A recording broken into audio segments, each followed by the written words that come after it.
Praise God. Isang magandang umaga at pagpupuri sa ating banal na Diyos at sa inyo mga kapatid. Muli, tayo binigyan ng pagkakataon pang magamitin ng Diyos. Praise God. At nais kong samahan niyo muna ako mga kapatid sa pag-aalay. Dakilang Ama na aming Diyos na buhay, na pinakamakapangyarihan sa lahat, na siyang nagmamay-ari ng buhay ng bawat isa. Panginoon Diyos, muli Ikaw ay pinupuri namin, Ama. Tinatakila namin sa kabutihan mo sa bawat araw na lumilipas, na kami naghihintay, nandiyan ka, Panginoon Diyos, upang kami gabayan, Ama. At muli, Panginoon Diyos, kami ay muli tutunghay sa iyong mga banal na salita, Ama. Patuloy na humingi ng gabay mo, Panginoon Diyos. Patuloy na ang mga banal mong salita, ibindikahan mo ang iyong mga banal na salita, Ama. Magkaroon ito ng lasa, Panginoon Diyos. Patuloy na sa aming mga buhay, Ama, magamit namin, Ama. Patuloy na manguna ka, Panginoon Diyos, hanggang sa message mamaya, Ama. Patuloy na Ikaw ang gumamit sa bawat isa sa amin. Kami lamang ay daluyan ng iyong mga pagkapala, Ama. Marapat na may tago mo kami sa iyong likuran, Panginoon Diyos. Muli, maraming salamat, Ama. Ito po, Panginoon Diyos, ang mga samot dalangin namin sa iyo, sa pangalan ng iyong bugtong na aming Panginoong Jesucristo. Amen. Praise God. Ating bubuksan natin mga Biblia.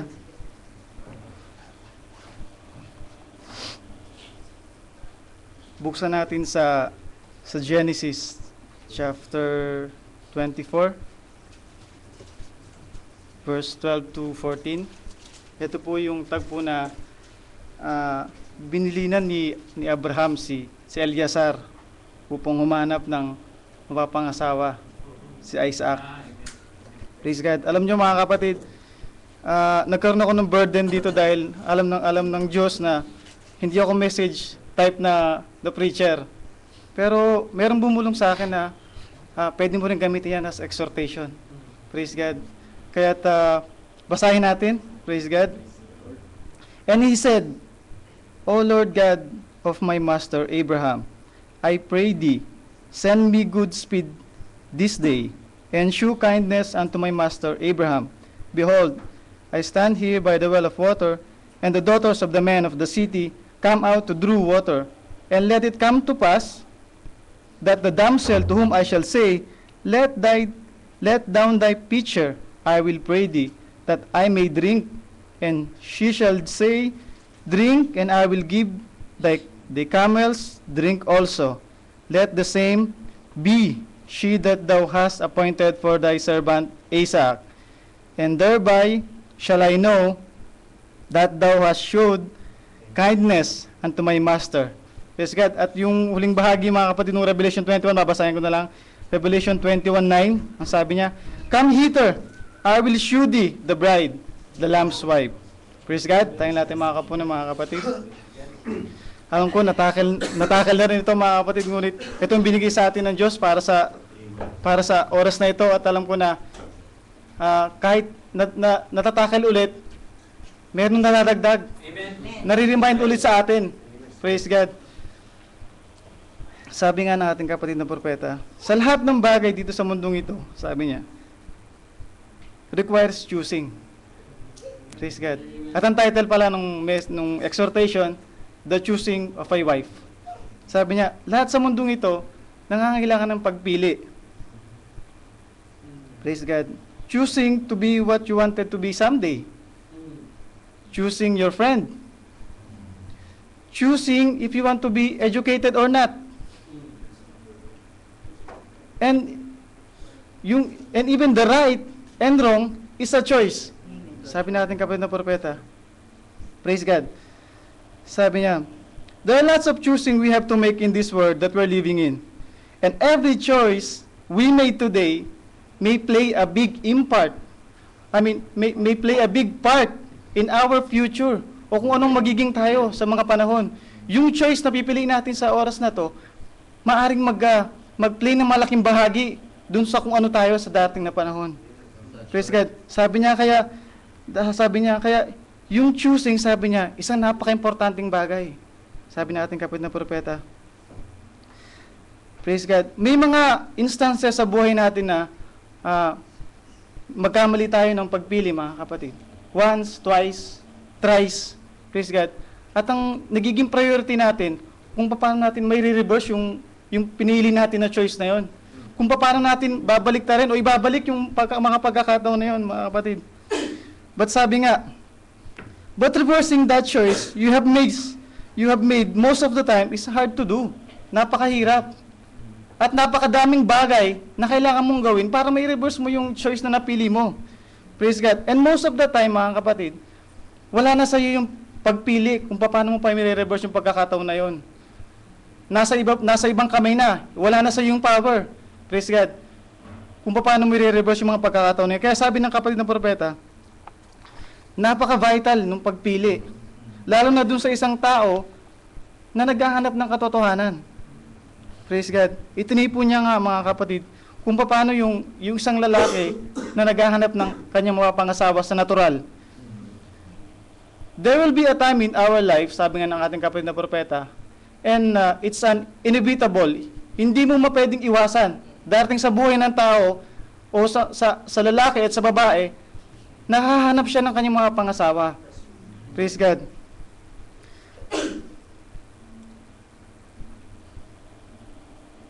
And sa tingin ng maraming tao, mga kapatid, yung pagpili ay napakadali lamang. Maraming tao ang gumagawa nito ng madalian. Napakadaling choice para sa kanila. Kaya naman ang daming mga divorce cases, annulment. Kasi nag-decide sila na hindi lamang pinag-iisipan, mga kapatid. Sabi nga ating kapatid na propeta, when it comes to choosing, it's not just choosing without thinking. Sabi ng ating kapatid na propeta. Sabi nga doon sa na-mention ko kanina na napaka-vital nung pagpipili, mga kapatid, dahil you will put your life doon sa bawat decision na gagawin natin, mga kapatid. Praise God. At ang sabi din ng kapatid na propeta, sa isang lalaki na naghahanap ng asawa, sabi niya, it will reflect, sabi niya, what kind of a man you are in choosing your wife, sabi ng ating kapatid na propeta. It will reflect what kind of a future home you want to have in the future, sabi ng ating kapatid na propeta. Sabi niya, for a Christian, sabi niya, you have to pray for it, sabi ng ating kapatid na propeta. You have to kneel it down to God, sabi niya. Kung sino yung pipiliin mo. Parang si Eleazar, mga kapatid, kung paano siya humingi sa Diyos, nag-pray sa Diyos, humingi siya ng sign. Ito yung sign na sinabi niya, sabi niya, give me good speed today, sabi niya. At ipinagkaloob ng Diyos yung kanyang desire, mga kapatid. Dahil sa malinis sa kanyang puso na humarap sa Diyos. Praise God. It can ruin, sabi niya, yung buhay ng isang tao kapag mali yung kanyang pinili. Praise God. Because it is not something that you can reverse or withdraw afterwards, mga kapatid. Yung pag-aasawa, hindi mo basta-basta may withdraw ito. Amen. Praise God. Because you have made your vows to your wife. Sabi nga natin kapatid na propeta, napaka-importante ng vows. Sabi ng Biblia, pag nasabi mo na yung vows mo, it will be till death do you part, sabi ng Biblia. Yung kamatayan lamang makapaghiwalay sa iyo at sa iyong asawa. Praise God. At kaya ganun din ang kaimportante yung mga promises and vows natin sa Diyos na, Lord, hindi ko nagagawin ito. Basta't ano lang. Napaka-importante, mga kapatid. Kapag binalik mo yung promise mo sa Diyos, kasi yung vow, mga kapatid, ito yung seal ng samahan ninyong mag-asawa. Praise God. Kapag binalik mo yung promise, na-experience na ba, mga kapatid, kung may isang taon na nangako sa inyo at hindi tunupad yung pangako niya? Hindi ba't napakasakit? Amen. Disappointed ka. Tignan mo pa sa point of view ng ating Diyos kung anong mararamdaman niya, mga kapatid. Hindi lang ganun kasakit, mas masakit sa Kanya. Praise God. Dahil ginawa niya yung sinabi mo na hindi mo nagagawin ito, pero binigay niya yung kapalit ng promise mo, yung vow mo na yun, binrake mo yun, napakasakit sa Diyos, mga kapatid. Sabi nga basahin ko lang yung isang quotation, sabi ng ating kapatid na propeta. Now, for it is becoming, if a Christian would choose a wife, he ought to choose a genuine born-again woman, regardless of what she looks like. It's what she is, what makes her, and then again, that reflects his own godly character, and reflects what's in his mind, what's going to be in the future, for his family will be raised by such a woman for the future plans for his home. Praise God, napakagandang payo ng ating kapatid, ano? Sabi niya, kung maaari, sabi niya, born again Christian, genuine born again Christian yung piliin ng isang single. Amen. Praise God. At sabi niya, isang magandang yardstick, sabi niya, sa pagpili ng mga pangasawa, yung future. Sabi niya, sabi ng ating kapatid ng propeta, dapat ma-visualize mo kung anong magiging ka kapag kasama mo na itong babae na to sa future. Kung anong tahanan na may bibigay sa iyo ng babaeng ito, dun sa future. Sabi ng ating kapatid ng propeta. Sabi niya, if you marry a true Christian, sabi nga dun sa siguradong blessed life ang magkakaroon ka. Kapag ka napangasawa ka ng true, genuine born again Christian, a blessed life you will have in the future.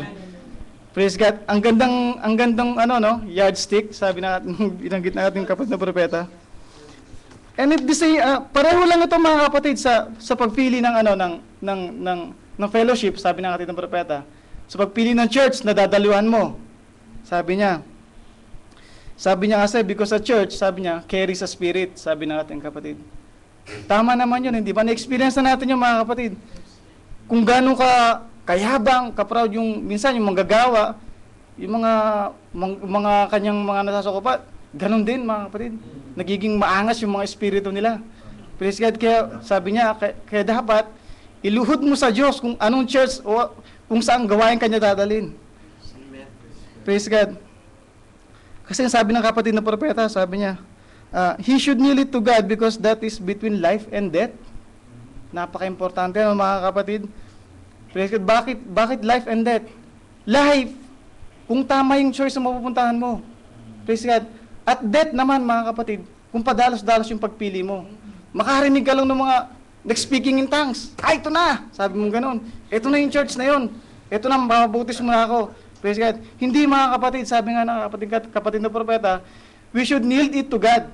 Ipag-pray natin ng masinsinan sa Diyos na merong malinis na puso upang ibigay niya sa atin yung tamang church sa ating dadaluhan. Praise God. Sabi nga kanina, yung yardstick, yung future, mga kapatid. Dapat piliin mo yung church na magdadala sa iyo doon sa rapture. Amen. Nung nakikita mo na yung church na yun, nandun yung presensya ng Diyos na magdadala sa iyo sa caught up. Praise God. At huwag kang maging tulad ng isang businessman, business-minded. Maganda yung future ko sa church na ito. Maganda yung future ng mga anak ko dito sa church na to. Hindi ganun mga kapatid. Yung iisipin mo, yung future mo, doon sa darating na panahon, kung paano tayo maaagaw. Hindi yung pera yung iisipin mo. Maraming mayayaman dito sa church na to. Magtatagal ako dito, magiging pastor ako dito. Sasabihin, hindi dapat gano'n mga kapatid. Kaya dapat talagang watchful ang bawat isa sa atin. Praise God. In making our decisions, bawat decisions natin mga kapatid. At ang sabi din ating kapatid na propeta, sabi niya, don't make your decision too long or too late. Huwag mong patatagalin yung decision mo. Huwag kang maghihintay, sabi niya. Because if you will wait that long before you do, you might run out of time. Amen. And out of hurriedness o sa pagmamadali mo, higher is the chance that you will choose the wrong one. Kasi wala ka ng oras eh. Kung baka nandun ka na sa thin line ng mercy, sabi nga mercy and judgment, kinross mo na yun kasi wala ka ng oras at pipiliin mo na yung, magkakamali ka na sa pipiliin mo. Dahil yun na yung present na choice na nandun sa harapan mo. So wala ka ng ibang choice kundi tanggapin yung nandun. Kaya dapat ang sabi ng ating kapatid na propeta, we should be always in the right place and in the right time. And we could never be in the right place and the right time kung wala tayo sa Diyos, mga kapatid. That's right. Amen. And in the first place, mga kapatid, hindi tayo sa Diyos. Kaya dapat lagi tayong nasa Diyos, mga kapatid, para lagi tayong nandun sa tamang oras at sa tamang panahon. Praise God. However, sabi ng ating kapatid, totoo nga naman, mga kapatid, na meron talagang mga hindi pinili since the foundation of the world. Sa kaisipan ng Diyos, mga kapatid, meron talagang mga hindi na pinili. Praise God. At itinipo ito ng ating propeta dun sa Year of Jubilee na narinig nila yung trumpet na nag-sound. Narinig nila. pero hindi sila nag-pay attention dun sa sound. Praise God. Narinig nila, pero hindi nila pinakinggan na maayos. Inintindi ng mabuti, mga kapatid. Maraming tao sa panahon ngayon, nakakarinig ng katotohanan na magpapalaya sa kanila, pero hindi nila tinatanggap. Ayaw nilang tanggapin, mga kapatid. Yun ang naging problema. Praise God. Kaya ang sabi ng ating kapatid ng propeta, meron talaga mga pinili before the foundation of the world. Praise God. And naalala ko nga, nung umuwi ako na galing kaming inventory, hindi ako nakaadalo. Na-share sa akin ni Sister Abby yung sa message, sabi niya, yung Diablo, sabi niya, gagawin niya ang lahat para hadlangan ka sa gawain ng Diyos. That's right. Sabi ni Sister Abby, it can be your wife or husband, your brother, your sister, your parents, or kung sino man, mga kapatid. Girlfriend, sabi nga Tito Bibi, pwede kang hadlangan. Gagamitin yan para mahadlangan ka lumapit sa Diyos, mga kapatid. Sabi ko sa kanya, bakit? Hinahadlangan na ba? Hinahadlangan na ba kita papunta sa Diyos? Sabi ko sa kanya, biniro ko siya, mga kapatid. Nagiging hadlang na ba ako sa'yo para sa patuloy na paglago mo? Parang gano'n na, nabiro ko siya, mga kapatid. Pero ang ganda ng message siya, mga kapatid. Kahit sino pwedeng gamitin ng Diyos, lalo na yung malapit pa sa atin, para hadlangan tayo. Pero ang sabi ng Roman, sabi niya, who shall separate us from the love of God? Wala, mga kapatid. Hindi tribulation, hindi famine, hindi pestilence, praise God. Kahit ano pa man yan. Hindi yung future na maganda makakadlang sa atin. Hindi yung mga bagay na tinatangkilik natin na makakadlang sa atin sa pag-ibig ng Diyos. Praise God. At ganun din, mga kapatid. Hallelujah. Sa pagpili ng ating Panginoong Yesus sa kanyang mapapangasawa, sa kanyang church wife, mga kapatid. Praise God. Gusto kong muna nga basahin itong ikinwento ng ating kapatid. Sabi niya, bago niya tinikit itong topic ito, sabi niya, I used to go with a friend na rancher, sabi niya, na bumibili ng, nag-aalaga ng mga cattle, sabi niya, bumibili ng mga heifer, sabi niya, ng ating kapatid na propeta. Sabi niya, napansin ko sa kanya, kapag tinututukan niya na yung isang dumalaga, ginaganon-ganon niya yung muka. Ginaganon-ganon niya. Tapos yung tingin niya, ganyan. Sa mukha siya lagi tumitingin. Sabi naman natin kapatid na propeta, napakaganda naman nung tayo yung dumalagang heifer, sabi niya, napakaganda naman ng tayo. Tinanong niya ngayon, sabi niya, Jeff, sabi niya, mukha naman ang ganda nito, sabi niya, bakit umiiling ka, sabi niya, bakit hindi itong gusto mong piliin, sabi niya. Sabi na ating kapatid na propeta, sabi niya, you have a lot to learn, sabi nung kanyang kaibigan sa kanya. Sabi niya, ang una-unang titignan mo, hindi yung itsura. Tignan mo yung mata, sabi niya. Sabi na ating kapatid na propeta. Basahin ko lang yung eksaktong pagkakasabi niya.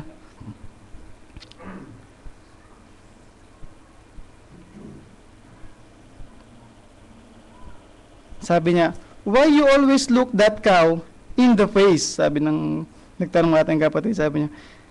I said, she looks all right. A good, heavy cow. I want to tell you, boy, sabi niya, you got a lot to learn, sabi nga niya. Tapos, ang sabi niya, I don't care how she's made up.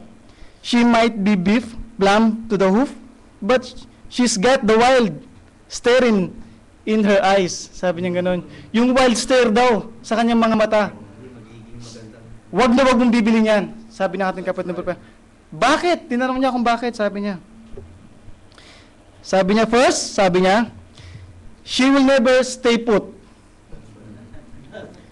The next thing is, she will never be a mommy to her calf. Tapos ang sabi pa niya, they put her in a pen. Now, the reason she's fat. Kasi nasa kulungan siya. Kontrolado siya kaya siya mataba. Sabi niya, pakawalan mo yan. Sabi nung kaibigan niya. Sabi niya, she will run herself to death. Sabi niya. Nakokontrol siya ngayon kaya siya mataba. Pero dahil dun sa wild staring sa kanyang mga mata, sabi niya, pakawalan mo yan, sabi niya, kung saan-saan ang pupunta yan. Hindi mo siya mapapatahimik sa isang lugar. Praise God. That is how Jesus chose a wife. Praise God. He's not keen on looking on outside beauty because beauty is deceiving, mga kapatid. He's looking for that beauty of the character. Praise God. Yung beauty ng character na pinopossess ng bawat isa sa atin na nanggaling sa Kanya, mga kapatid. Yun yung tinitignan ng Diyos. Praise God. He's looking for a church wife that is so simple and modest. Yung mahinihin. Praise God. Tell me, mga kapatid, bawat isa sa atin na nagpunta dito, meron ba kayo nakita sa physical beauty ng church na to kung bakit pabalik-balik kayo dito? Napakalaking building ba ito, mga kapatid, para balik-balikan ninyo? Hindi, praise God. Hindi yun, mga kapatid. It is the character of God manifesting in this church. Praise God. Sabi nga, kung yung Christian ay yung gagawin niyang yardstick yung future, ang Panginoong Yesus din naman, gagawin din niyang yardstick yung future, mga kapatid. He wants to present to His Father a wife without spot, blemish, and wrinkle, mga kapatid. Amen. Praise God. Kung tinitignan niya, kung isang Kristiyano titingin sa future para sa pagpili na kanya, ganon din ang Panginoong Yesus. Titignan niya yung future na may papresent niya yung church na ito without spot, blemish, and wrinkle sa harapan ng Diyos. Acceptable to God. Praise God. Hindi siya pumipili ng pastor, mga kapatid. Sabi ng kapatid na propeta, hindi siya pumipili ng pastor na nagka-cut ng corners to save somebody's feelings. Praise God. Hindi siya ganon. Kung ano ang tama, yun ang sasabihin niya. Kung ano ang mali, yun ang sasabihin niya. Praise God. Kaya nga hindi natin binabayaran yung ating pastor dito, mga kapatid. He has all the right to say what is wrong and what is right. And even with, kahit bayaran natin ang ating pastor, hindi niya gagawin yun. Because I know and I believe that he fears God. Praise God.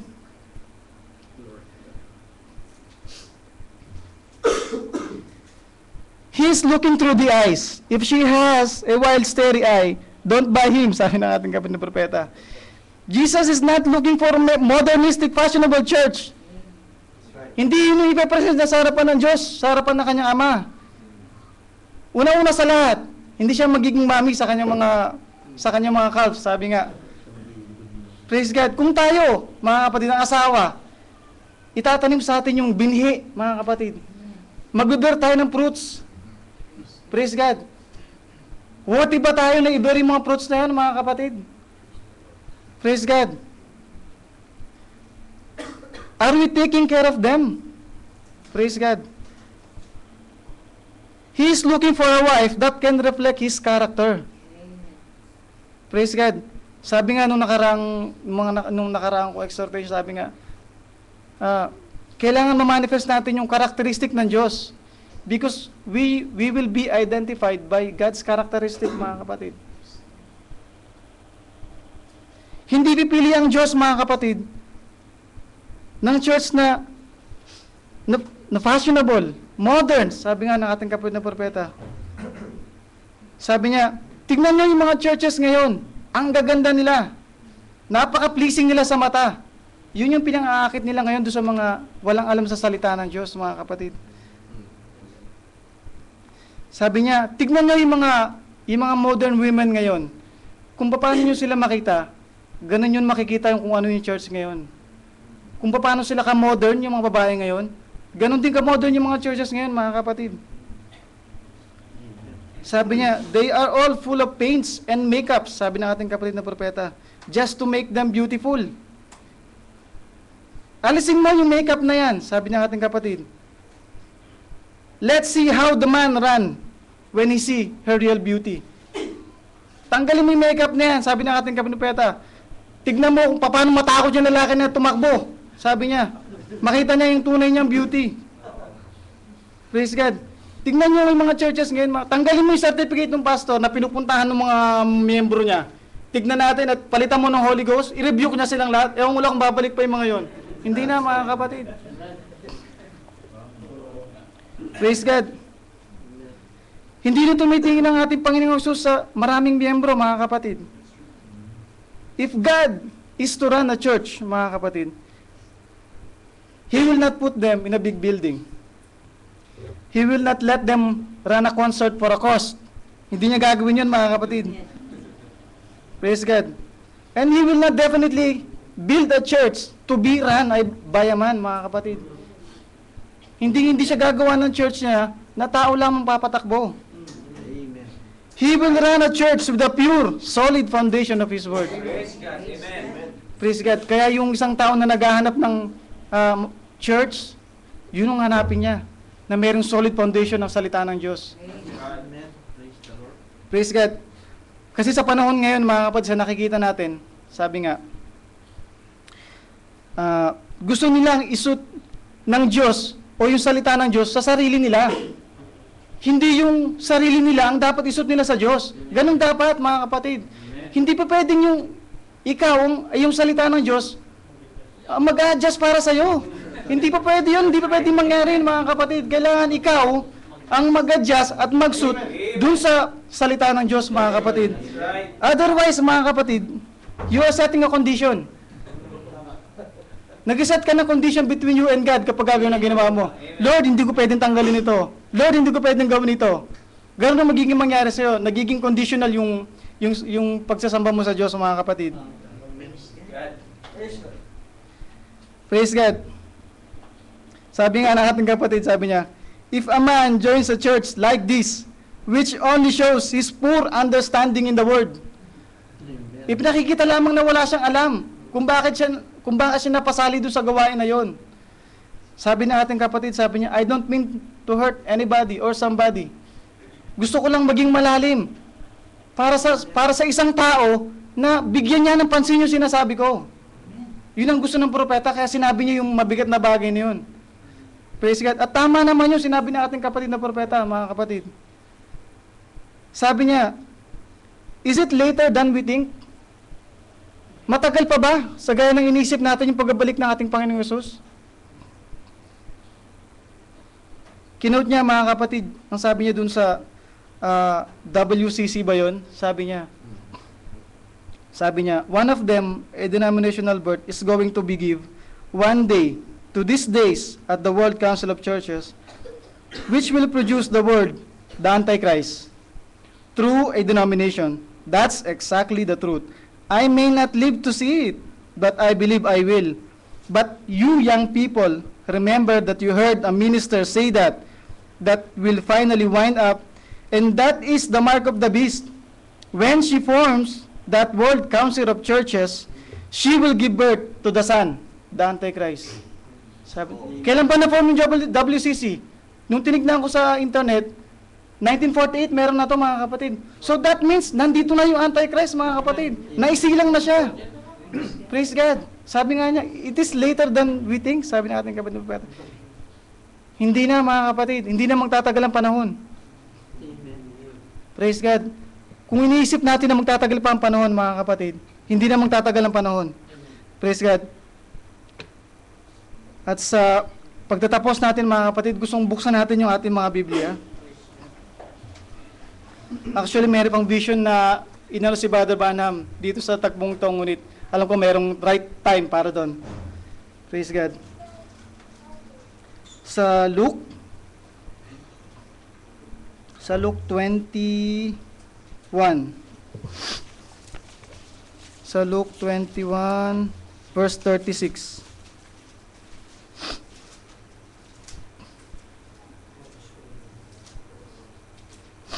Sabi niya, watch ye therefore, and pray always, that ye may be accounted worthy to escape all these things that ye shall come to pass, and to stand before the Son of Man.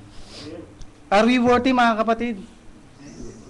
Praise God. Sabi ko nga sa isip ko nun, mga kapatid, only a true Christian believer will boldly say yes. Doon sa tanong na to, mga kapatid.